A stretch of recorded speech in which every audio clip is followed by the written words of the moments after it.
My name is Schiller. I'm a painter and a printmaker, and I teach in the Department of Art, Music, and Design at Seton Hall University. The imagery in my prints and paintings focus on food and culture, food and identity, and food and morality. I've always been interested in people's relationship to food because it's something that we generally take for granted, just as fuel or sustenance, but it's often loaded with personal and cultural meaning, and people have idiosyncratic behaviors around food, and I'm interested in exploring those things in my painting. In my painting Weigh and Measure, I was thinking about the emphasis we place on body image and diet. The bathing suit is a reference to the human body, and the measuring cup with peas and carrots refers to food restriction and dieting. My painting Sloth came from a series that I did about food and morality, dealing with the 7 deadly sins and as they relate to food. In the painting, you can see takeout and a TV tray, which was a stand-in for me for the concept of sloth.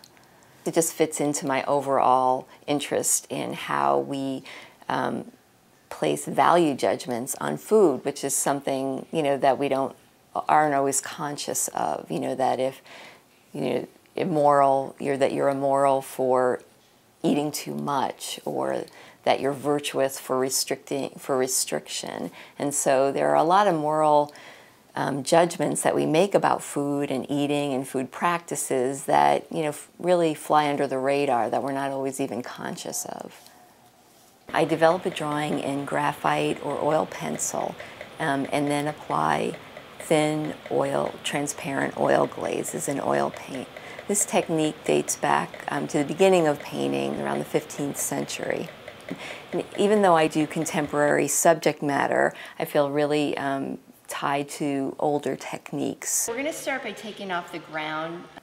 In addition to painting, I also love making prints. I work primarily with intaglio printmaking, which involves developing a drawing and etching it into a copper plate. The plate is then inked with a roller and run through a press, and the drawing is then printed onto a piece of paper. I came to Seton Hall about 10 years ago, and I've been teaching painting and printmaking primarily. I've also taught drawing and design. Teaching is great because you're basically showing someone else how to do what you love to do, and students often really enjoy it, so it's a real pleasure. The most gratifying is watching them develop a personal vision. They're tapping into their own creativity and doing something that no one else in the class or before has done.